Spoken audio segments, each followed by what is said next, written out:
सर्वांना जय खिबिरा. 6:30 वाजता खूप जोरात पाऊस आलेला आहे, बघू शकता. त्यानंतर रियांश पण रेडी झाला स्कूलला जायला. नाटकं चाललेली कधीपासून निघतो, ह्या असंच नाटकं करतो निघण्यासाठी. त्याचं हे राहिलेलं ते राहिलेलं असतं. रियान गेल्यानंतर मी भाकरी वगैरे करून घेतल्या.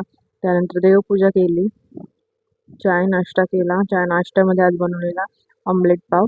त्यानंतर याने टिफिनसाठी चिकन फ्राय केलं, चिकन सुक्का केला. घरातली कामं उरकून घेतली फटाफट, रांगोळी काढली.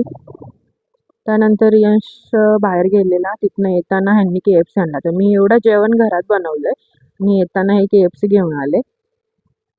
आता दोघं पण सांगतात आम्ही हेच खाऊ, आम्ही जेवणार. आता एवढं खाल्ल्यावर हे जेवणार काय आहे तसं पण.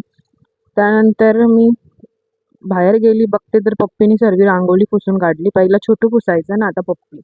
त्यानंतर संध्याकाळी मी देवपूजा करून घेतली, देव्यांची पूजा केली. त्यानंतर ह्यांना रक्षा धागा बांधला दोघांना पण, आणि पाया पडण्यासाठी दोघांचे भांडणं. हा सांगतो पहिला मी पडेल आणि तो सांगतो पहिला मी पडेल.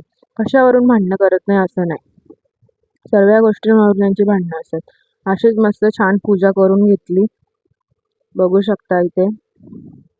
त्यानंतर गोड बनवलेलं खीर, शेवेची खीर बनवलेली, हे बघा. सर्वांच्या घरी थोडं थोडं देण्यासाठी पण. मस्त जाडजूड खीर झालेली आहे. याची रेसिपी तुम्हाला पाहिजे असेल तर माझ्या यूट्यूब चॅनलवर आहे, तुम्ही बघू शकता तिथून. तर मी इथे वाटीत खीर काढून घेतली आणि देवाला दाखवली. त्यानंतर ह्यांना दोघांना खायला पण दिली. हे दोघं खीर खातात, तेवढं मी हरीवरचं थोडं काम राहिलं ते करून घेत होते. तेवढं अर्ध झालंय, तेवढं हे आले ते परत राहून गेलं. रात्री जेवणासाठी मी बनवलेलं मटण जेवण झाल्यानंतर मी व्हिडिओ काढली. सर्वांना गुड नाईट.